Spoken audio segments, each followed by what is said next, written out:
DIY wrench. Today we are doing it. We are replacing the valve cover gasket on a 4-cylinder Ranger.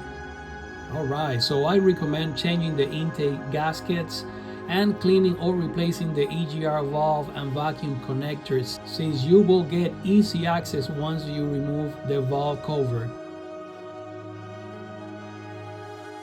And preparation is important for this one. Gather all the tools and replacement parts that you might need, especially a T25 bit, a fuel line disconnect tool,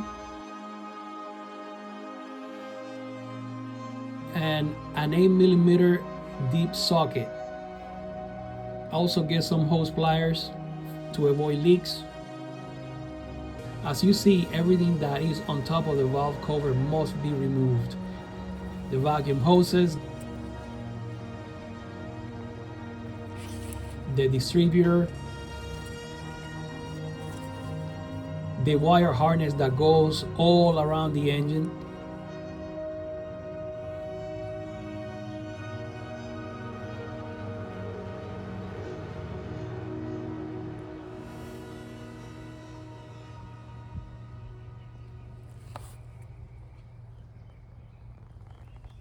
so let's begin by removing the air inlet.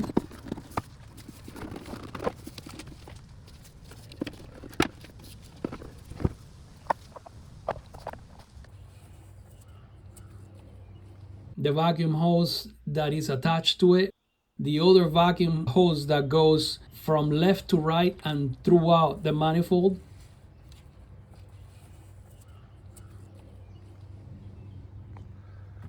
start disconnecting every plug that you see: throttle position sensor, idle control valve, the throttle cable, further back the distributor, and the brake booster hose.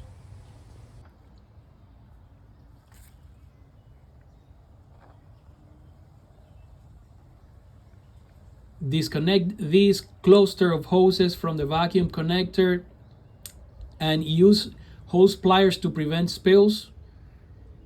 Make sure you mark where they belong or you'll forget, like me.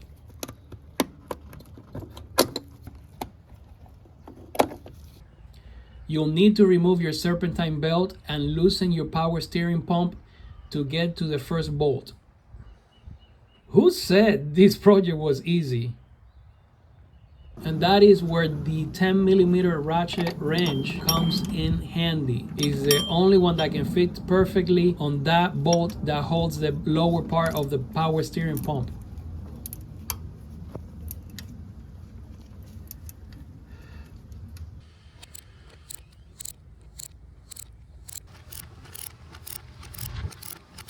You will need a magnet to take the bolts out.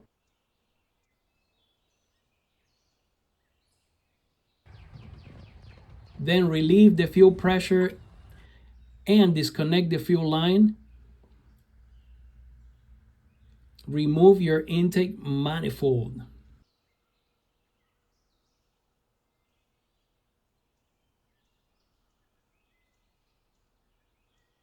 And let's leave it aside for now.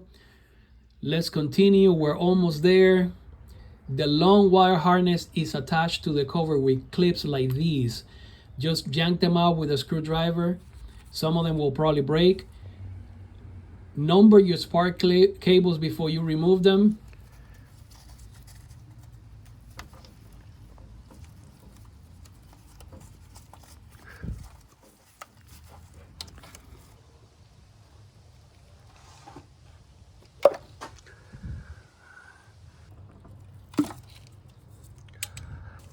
Carefully unplug the cylinder head temperature sensor.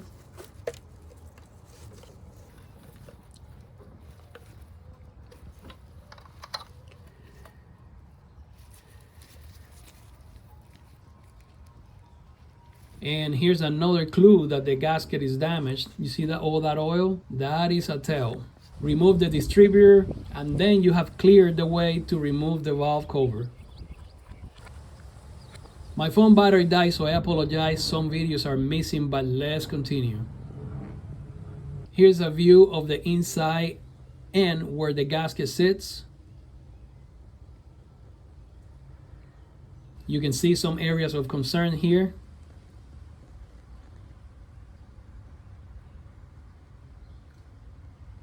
And this is the EGR valve right in the middle. I will be uploading a separate video of it in the near future, but this is your best chance to replace it or clean it. Anyhow, the gasket doesn't reveal anything concerning, but when we inspect the cover, here is one crack, and here's the other one. And what is this?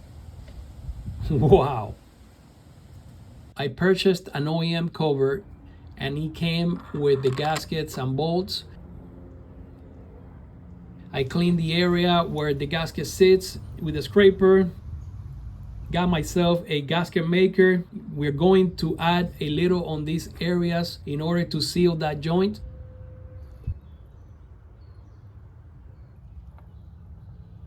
And here we go.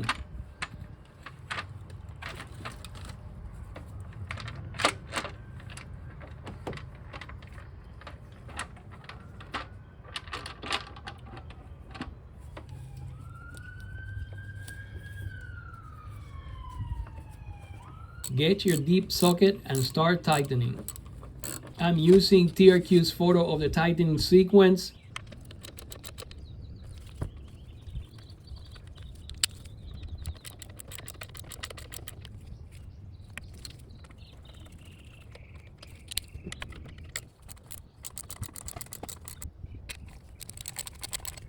Here are the torque specs. I went for 7 to 10 foot-pounds. Hopefully that works.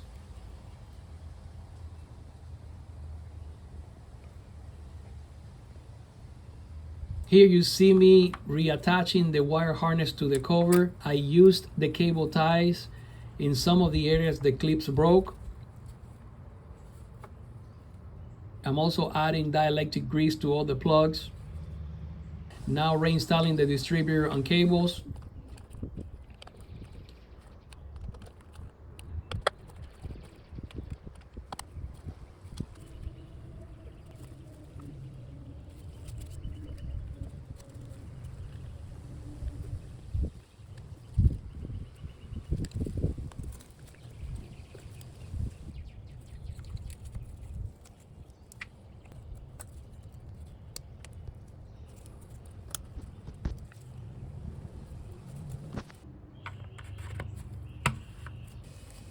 Here I'm replacing the camshaft position sensor. Look how nasty this thing is. So I got myself an OEM part as well.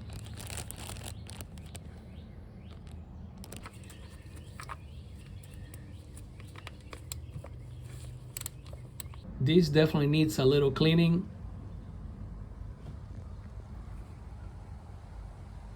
And here's the end result. What you see here is where the PCV valve goes. I have a separate video on how to install it, but basically you have to remove the front tire to get to it easily.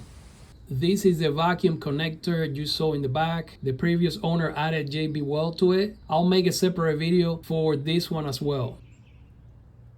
And you're probably familiar with my throttle body video. If you're not, you have to go watch it. I also replaced the throttle position sensor, the EAC valve, the map sensor, the manifold gasket, and all the hoses that you see here.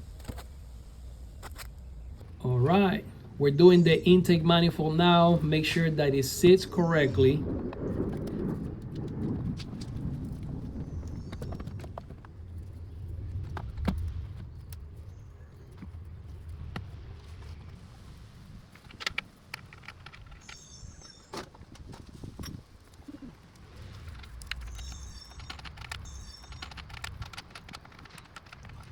The torque specs for these are 89 inch-pounds or 7.5 foot-pounds.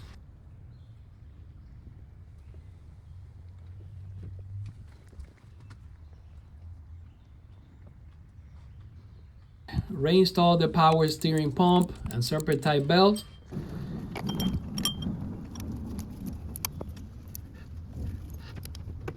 Here's the belts diagram. Lastly, we installed the air inlet. Make sure you retrace your steps and check everything.